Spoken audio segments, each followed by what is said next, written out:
Okay, तो अब इसमें अपन कर रहे हैं AC circuit containing L C R in series, यानी इंडक्टर, कैपेसिटर और रेजिस्टेंस जो है अपना सीरीज में लगा हुआ है। ठीक है, तो इसमें फर्स्ट केस ले रहे हैं when circuit is inductive. Inductive का मींस जो VL है वो ग्रेटर देन VC होगा, और जो XL है वो भी ग्रेटर देन क्या होगा, XC होगा। तीन इक्वेशंस जो है अपने पास अल्टरनेटिंग ईएमएफ की, E is equal to E0 sine omega t होता है। ठीक है, रेजिस्टेंस के लिए क्या लिखते हैं, अल्टरनेटिंग करंट कितना होगा, I is equal to I0 sine omega t, यानी E और I दोनों क्या होंगे, सेम फेस में होंगे। I is equal to I0 sine omega t minus pi by two. ये किसके लिए करते हैं अपन, इंडक्टर के लिए। इंडक्टर के लिए करते हैं, इट मींस क्या है, जो करंट है वो पाई बाई टू से पीछे है। ठीक है, किसके कंपैरिजन में, जो पोटेंशियल है, ठीक है, वोल्टेज जो है अपना, वोल्टेज के कंपैरिजन में। ठीक है, फिर I is equal to I0 sine omega t plus pi by two capacitor के लिए। इसका मतलब क्या है, जो करंट है वो पाई बाई टू से आगे है। ठीक है, किससे, वोल्टेज से, वोल्टेज अक्रॉस कैपेसिटर। ठीक है, तो आप यहाँ देखें, देखो सीरीज में लगे हुए हैं, सीरीज में तो करंट तो सेम ही जाएगा। तो जैसे यहाँ देखें, आर के अंदर ये करंट है, जैसे इसको आई से डिनोट करा, तो ये आई की डायरेक्शन है, और यही किसकी डायरेक्शन हो गई, आपकी वी आर की डायरेक्शन हो गई। ठीक है, क्योंकि दोनों क्या है, सेम फेस में। तो आई और वी आर जो है दोनों क्या है, सेम फेस में, तो ये डायरेक्शन हो जाएगी दोनों की। थोड़ा सा और इसको ड्रॉ कर लेते हैं स्ट्रेट लाइन। ठीक है, आगे चलते हैं यहाँ पर। अब देखो, एल इंडक्टर के केस में क्या है, इंडक्टर के केस में जो करंट है वो क्या है, पाई बाई टू से पीछे है। तो अगर मैं ये रिप्रेजेंट करूँ, ये करंट हो गया आई, तो इसका मतलब जो VL होगा वो VL क्या होगा, पाई बाई टू से आगे होगा। ठीक है, तो ये एंगल कितना आ गया आपके पास, पाई बाई टू आ गया। क्लियर है, समझ में आ रहा है। अब यहाँ देखो VC के केस में क्या होगा, इस केस में जो करंट है वो पाई बाई टू से आगे है, करंट पाई बाई टू से आगे, तो ये करंट बना दिया अपन ने आई। ठीक है, और ये हो गया हमारे पास VC। ठीक है, और ये बन गया पाई बाई टू। तो ये तो डायग्राम है जो सारे केसेस में आपके एक्ट करेगा। ठीक है, ये समझ में आया, क्लियर है, सर्किट डायग्राम समझ में आया है ना। हाँ सर। ठीक है, चलो अब हम क्या करते हैं, इसका बनाते हैं फेजर डायग्राम। ठीक है, अब क्या करते हैं अपन, फेजर डायग्राम बनाते हैं। और फेजर डायग्राम अपन बना रहे हैं, केस ध्यान रखना, जो फर्स्ट केस अपन कर रहे हैं वो क्या है, इंडक्टिव। इंडक्टिव मतलब VL ज्यादा है VC से, और XL ज्यादा है XC से, इसके लिए बना रहे हैं। ठीक है, तो फेजर डायग्राम ड्रॉ करते हैं। देखो फेजर डायग्राम के लिए फर्स्ट ऑफ ऑल वही आप, ये Y एक्सिस हो गई। ठीक है, Y axis, and here this one is X axis. ठीक है, तो इसको X एक्सिस से डिनोट कर देते हैं, यहाँ पर Y एक्सिस कर देते हैं, Y एक्सिस कर दिया। ठीक है, अब फर्स्ट ऑफ ऑल आपको क्या ड्रॉ करना है, करंट। ठीक है, जो AC है, अल्टरनेटिंग करंट है वो, और जो अपना अल्टरनेटिंग EMF है। ठीक है, ये दोनों क्या है, सेम फेस में, किसके, रेजिस्टेंस वाले केस में। ठीक है, तो फर्स्ट ऑफ ऑल तो यही ड्रॉ कर लेते हैं अपन। देखो आप, ये ड्रॉ करा, मान लो ये ड्रॉ किया। ठीक है, तो इसमें यहाँ पर तो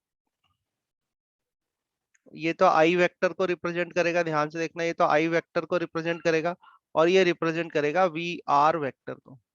ठीक है, ये किसको रिप्रेजेंट करेगा, VR वेक्टर को। इस जगह कर देते हैं इसको, ये VR वेक्टर हो गया।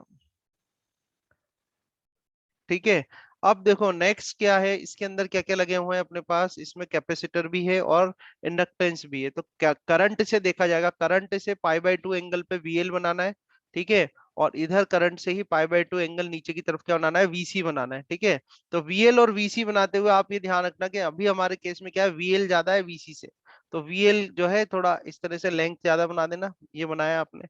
ठीक है, तो ये रिप्रेजेंट करेगा अपना VL वेक्टर, ये क्या हो गया, VL वेक्टर हो गया। ठीक है, और ये एंगल जो है यहाँ से यहाँ तक, ये एंगल कितना है, पाई बाई टू का है।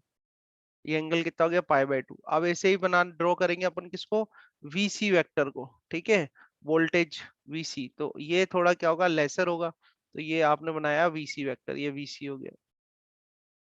ठीक है, अब ये जो VC वेक्टर बना अपना, ये भी कितने एंगल पर है, यहाँ से यहाँ तक, ये भी पाई बाई टू पर है, तो ये पाई बाई टू हो गया। ठीक है, अब देखो वेक्टर के अकॉर्डिंग ये अपोजिट जा रहे हैं, तो अपन इनका रिजल्टेंट निकाल लेते हैं। रिजल्टेंट किसका, रिजल्टेंट निकाले VL और VC वेक्टर का। ठीक है, तो इनका रिजल्ट, कोई VL ज्यादा है, VL ज्यादा है तो डायरेक्शन किसकी तरफ आएगी, VL की तरफ ही आएगी। ठीक है, तो मान लो आपने इनको माइनस करा और ये मिला आपको। ठीक है, तो ये वेक्टर मिलेगा, ये जो रेड वाला है ये किसको रिप्रेजेंट करेगा, सर ये कैसे पता हमें कि VL VL ज्यादा वेक्टर है?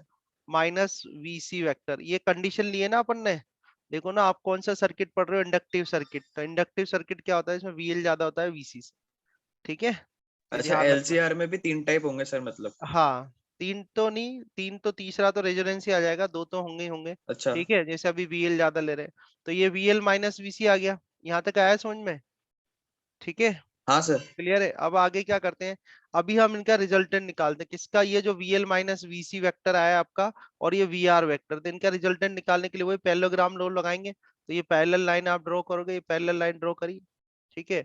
और ऐसे ही ये VL माइनस VC वेक्टर है, इसका पैरेलल लाइन ड्रॉ करोगे, ये ड्रॉ करी आपने, ठीक है। तो रिजल्टेंट आ जाएगा आपके पास। रिजल्टेंट कैसे आएगा, इसको कनेक्ट कर दो यहाँ से लेके इधर, ये कनेक्ट किया आपने, ठीक है।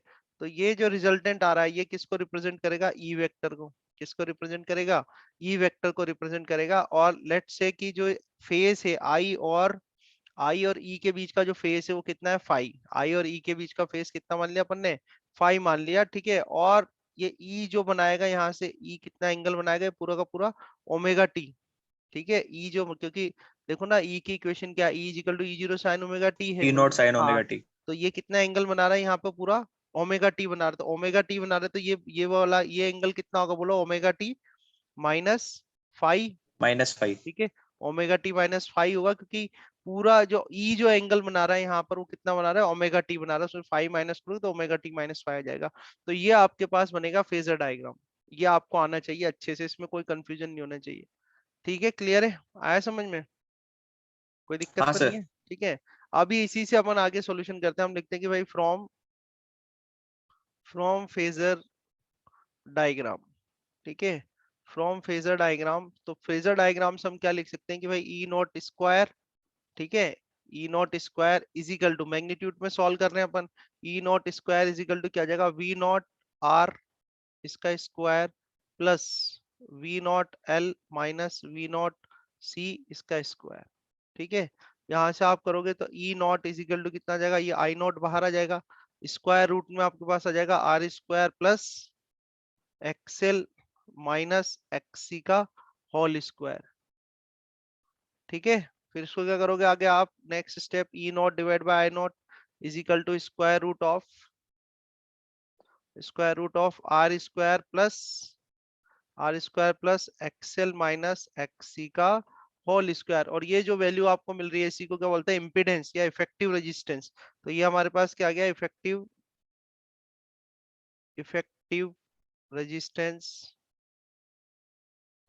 रेजिस्टेंस ऑफ एलसीआर में भी कौन सा सॉल्व कर रहे हो आप, इंडक्टिव, ठीक है। कौन सा सॉल्व कर रहे हो अभी आप, इंडक्टिव, ठीक है। तो effective resistance of LCR inductive circuit जिसको आप क्या बोलते हैं, इम्पीडेंस भी बोलते हैं। तो यहाँ लिख देंगे अपन इम्पीडेंस, ठीक है। तो इम्पीडेंस की वैल्यू क्या आ जाएगी आपके पास, यानी फॉर्मूला क्या आ जाएगा, Z is equal to square root of R square plus XL minus XC का होल स्क्वायर। या फिर आप क्या कर सकते हो, आर स्क्वायर, ठीक है, प्लस एक्सएल कितना हो गया, एल ओमेगा हो गया, माइनस एक्सी कितना हो गया, 1/c ओमेगा हो गया, और इसका होल स्क्वायर। आए समझ में? तो ये आपके पास इम्पीडेंस का फॉर्मूला आ गया, किस केस में इंडक्टिव सर्किट है जब आपका, ठीक है। तो ये हाँ इक्वेशन सर। नंबर अपने पास आ गया, इसको कर देते हैं इक्वेशन नंबर 1, ठीक है। अब हम क्या है कि भाई if phi is equal to phase between E and I, ठीक है। ई और आई के बीच का जो फेस है वो कितना, फाई है। तो देखो tan phi is equal to क्या कर दोगे आप, टेन फाई यहाँ पे करो परपेंडिकुलर बाय बेस। तो ये जो वैल्यू है परपेंडिकुलर, ये इसके पैरेलल है। V L minus B C हाँ, अपॉन। तो कितना आ जाएगा, V O L minus V O C, ठीक है, divide by peak value of R, ठीक है। तो इसको आप सॉल्व करेंगे तो देखो क्या आ जाएगा, XL minus XC divide by R आ जाएगा। या फिर फॉर्मूला आपके पास क्या बन जाएगा, L omega minus 1/c omega divide by R. तो ये आपके पास आ जाएगा 10 फाइ, ये आ गया अपनी सेकेंड इक्वेशन। आया समझ में यहाँ तक, ठीक है, क्लियर यस सर। है ना। अब नेक्स्ट और फाइंड आउट करते हैं। देखो इसमें अपन इंस्टेंटेनियस करंट फाइंड आउट करें, ठीक है। अभी हम लिखते हैं इंस्टेंटेनियस करंट, यानी एलसीआर सर्किट पढ़ रहे हैं अपन, एलसीआर सर्किट की स्टडी कर रहे हैं, और एलसीआर सर्किट में अगर वो इंडक्टिव सर्किट है तो इंस्टेंटेनियस करंट क्या होगा। तो इंस्टेंटेनियस करंट कितना हो जाएगा, बोलो I is equal to I not sine, कितना आएगा, बोलो I is equal to I not sine बोलो। Not sine omega t minus omega t minus five, देखो ना कितना एंगल बन फाइव। रहा हाँ है, सर, ये हाँ वाला। Omega t minus five. भाई ये पूरा, ये ओमेगा टी है एक्चुअली, इसको थोड़ा सा अपने से डिनोट करते हैं। आपने ओमेगा टी माइनस फाइव लिखा हुआ है ना, ये है, ये angle omega t minus five है, ठीक है। ये तो आपके पास फाइव हो गया वाला एंगल, तो यहाँ पर ये फाइव है, ठीक है, पूरा कंप्लीट। यहाँ से ई जो एंगल बना रहा है एक्स एक्सिस के साथ, वो कितना ओमेगा टी है, ठीक है। तो ये रिमेनिंग कितना हुआ, ओमेगा टी माइनस फाइव। तो यहाँ पर कितना आ जाएगा, I is equal to I zero sine omega t minus five. तो ये आपके पास आ जाएगी इंस्टेंटेनियस करंट जो है, उसकी इक्वेशन एलसीआर सर्किट में, जब आपका एलसीआर सर्किट क्या है, इंडक्टिव टाइप का है। आया समझ में? ठीक है, एंगल्स हाँ पता सर। चल रहे हैं ना, एंगल्स में दिक्कत नहीं आ रही है ना? ठीक है, यहाँ पर एंगल में कोई दिक्कत तो नहीं है? हम्म, नो सर। नहीं है ना, चलो ठीक है। हाँ अभी सर। अपन क्या करते हैं, एक इम्पीडेंस ट्राइंगल बनाते हैं। क्या बनाते हैं, इम्पीडेंस ट्राइंगल। तो देखो कैसे बनेगा, तो ये लिखते हैं इम्पीडेंस, इम्पीडेंस ट्राइंगल, ठीक है। तो इम्पीडेंस ट्राइंगल में ऑब्वियसली उसका नाम इम्पीडेंस ट्राइंगल है, तो आप इम्पीडेंस को ही रिप्रेजेंट करोगे, ठीक है। तो सबसे पहले तो ये बन जाएगा यहाँ पर एक, ये बनाया, ये बन गया हमारा इम्पीडेंस ट्राइंगल। तो इस इम्पीडेंस ट्राइंगल में this horizontal value is R, ठीक है, this value is how much z, and this value is how much xl minus xc, and this angle is how much phi, ठीक है। so this is called impedance triangle। बना लोगे, ठीक है, यहाँ से बना हुआ है। ये this will represent your r, this hypotenuse represents your z, and this perpendicular represents your value xl minus xc, okay। so from this impedance triangle we can write cos phi। cos phi कितना लिख सकते हैं यहाँ पर, r divided by z। समझ में आया? This is fourth equation. आया समझ में, क्लियर है? ठीक है। हाँ sir. So this is the LCR circuit, LCR circuit of inductive type. Inductive type का एलसीआर सर्किट है, जिसमें कि आपके सब आपको फॉर्मूलेस पता होने चाहिए।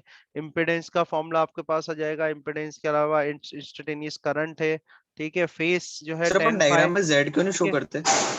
जेड शो कर दो ना, यहाँ कर दो शो जेड पर, ये आपका वोल्टेज में बना हुआ डायग्राम है ना, तो ई से, ई वेक्टर से शो किया हुआ है ना आपको इसको, ई वेक्टर से शो किया हुआ है ना, इसलिए तो इम्पीडेंस डायग्राम आपने अलग बनाया। ये रहा ना इम्पीडेंस डायग्राम, तो जेड बताया तो हुआ है, ठीक है ना।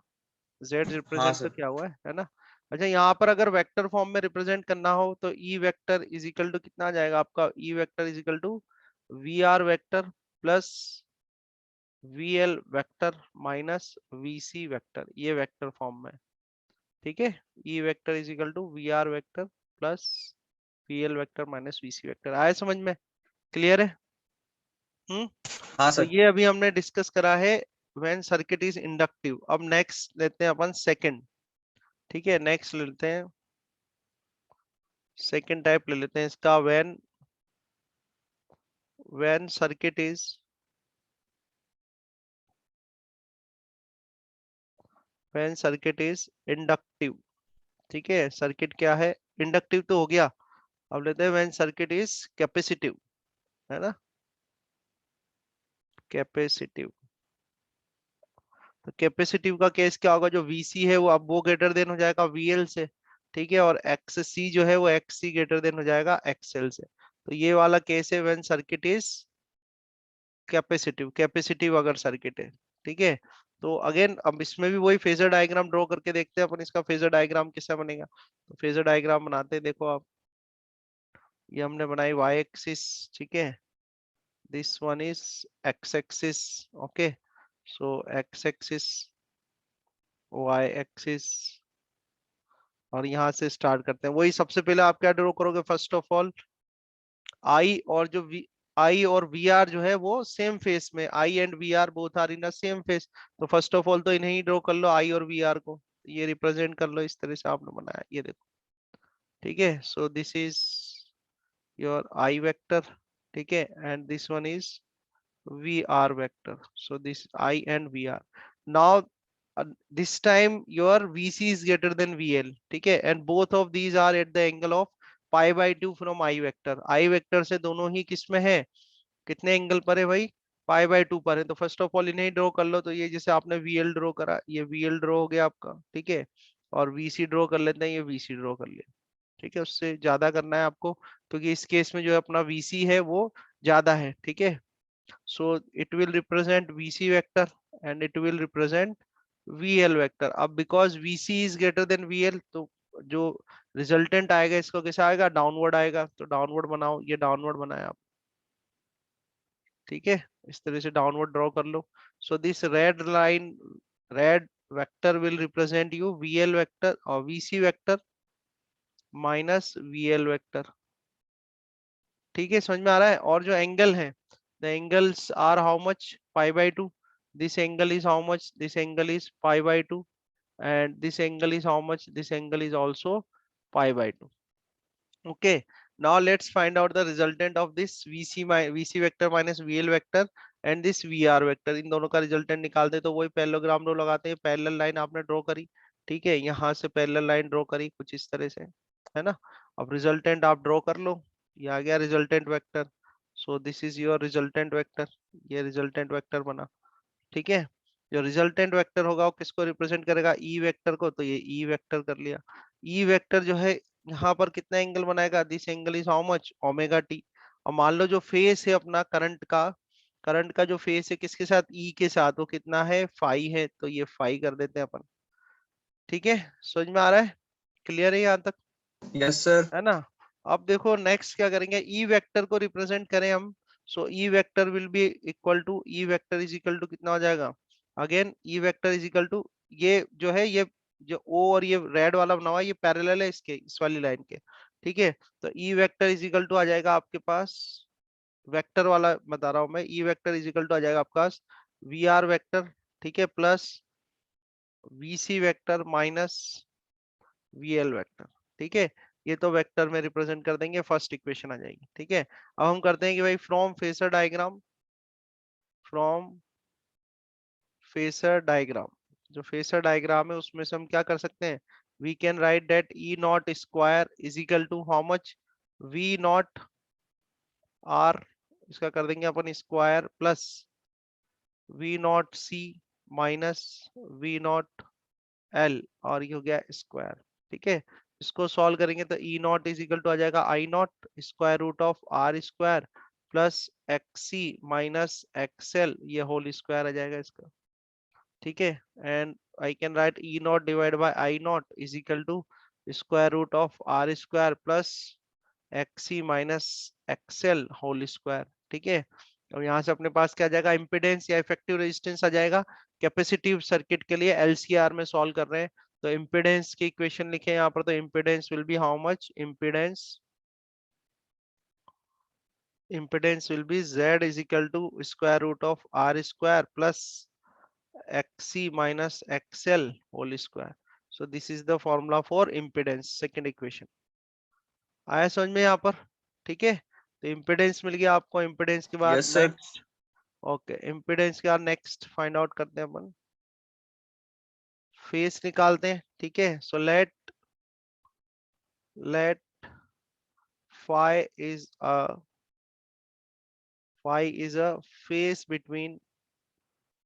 between I and E, alternating current और अल्टरनेटिंग ईएमएफ जो है उसके बीच के जो फेस है वो कितना फाई है, तो tan phi is equal to आपका कितना जाएगा, देखो आप टेन फाई निकालो यहाँ पे, परपेंडिकुलर बाय बेस, तो परपेंडिकुलर क्या आएगा, वीसी, ठीक है, VC minus VL divide by VR, ठीक है। सो और सॉल्व कर लो इसको, तो it will be equal to XC minus XL, ठीक है, डिवाइड बाय R आ जाएगा। और if you want to solve 1 by C omega, ठीक है, minus L omega and divide by R। So this is the value of phase tan phi, ठीक है। अब एक बार आपके पास फेस आ गया, सेकंड इक्वेशन आ गई आपके पास, एक बार फेस आ गया, then you can find out the instantaneous current equation, ठीक है। सो इंस्टेंटेनियस करंट अगर हम लिखें इस केस में, सर एक सेकंड सर, वो लेट फाइव वाला एक बार डायग्राम में दिखा दो। हाँ वो तो बना, मैंने ध्यान नहीं दिया एक्चुअली, सॉरी। हम्म, देखो ये तो क्लियर है ना, ये बन रहा है ना अपना ट्राइंगल, जो वाला ट्राइंगल है ये ब्लू वाला, और ये ठीक है, हाँ ये sir. VC vector minus VL vector है, तो यहाँ पर ये VC vector minus VL vector आ जाएगा यहाँ पे, ठीक है। तो टेन फाइव निकालोगे तो परपेंडिकुलर बाय बेस आ जाएगा, ये VR वेक्टर है, ब्लू वाला है बेस है इसका, ठीक है। क्लियर है यहाँ तक, अब देखो नेक्स्ट हाँ सर, करंट की इक्वेशन निकालने। करंट के लिए क्या आएगा? अब करंट की इक्वेशन क्या आएगी इंस्टेंटेनियस करंट के? I is equal to I not sine कितना एंगल बना रहा है ये एक्स ओमेगा एक्सिस टी के प्लस साथ? Five. Omega t plus five आ जाएगा इस केस में, ठीक है। तो आई इज इक्वल टू कितना आ जाएगा? I not sine omega t plus five.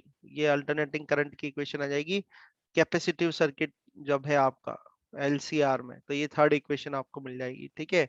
अब हम बनाते हैं नेक्स्ट इम्पीडेंस ट्राइंगल। क्या बनाएंगे आप? Impedance triangle. सर अपन फाइव किससे लेते हैं, मतलब? फाई तो अपन अज्यूम करते हैं ना, यहाँ पर हम ये अज्यूम करते हैं कि भाई जो अल्टरनेटिंग करंट है वो आपके अल्टरनेटिंग ईएमएफ के साथ फाई का एंगल बना रहा है, यानी फाई फेस है इनके बीच में। ये अज्यूम करते हैं, फिर फाइंड आउट करते अच्छा, हैं, हाँ कैलकुलेट सर। करते हैं अपन उसको, ठीक है। अब इम्पीडेंस एंगल, इम्पीडेंस ट्राइंगल बनाते थे। इम्पीडेंस ट्राइंगल के लिए देखो वो ये आर हो जाएगा, ठीक है। और इस केस में ये आपके पास हो जाएगा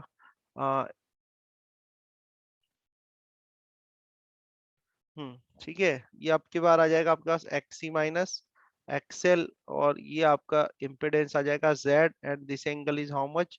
फाइव। तो यहाँ से जब आप cos फाइव फाइंड आउट करोगे, so cos five will be equal to एक्सी माइनस एक्सएल and divide by cos five कितना आ जाएगा यहाँ पे? cos फाइव तो वापिस आर बाई जेड ही आएगा, cos निकाल रहे हो ना आप, तो cos कितना सर आएगा? आपने डायग्राम गलत बनाया है क्या? R divide by Z. Diagram यही बनेगा, इसमें कोई चेंज नहीं आएगा। बस आपको ये करना है, पहले आपने सर एक्सेल फाइव तो माइनस, ऊपर है सर वो जेड कोई के। दिक्कत नहीं है, ये बना लेना आप, तो उससे कोई फर्क नहीं पड़ रहा। आंसर यही आएगा cos pi is equal to R by Z, ठीक है। आपको बस ये करना है, जो ट्राइंगल आपने बनाया है पहले, ये जो ट्राइंगल बनाया था इसमें पहले आपने एक्सएल माइनस एक्सी करा था, अभी आपको करना है एक्सी माइनस एक्सएल करना है, ठीक है। सिंपल है, इसमें ज्यादा कुछ तो सर कंफ्यूजन वो नहीं होना। मेन डायग्राम से कोई फर्क नहीं पड़ेगा, उसमें तो मेरा फाइव ऊपर बना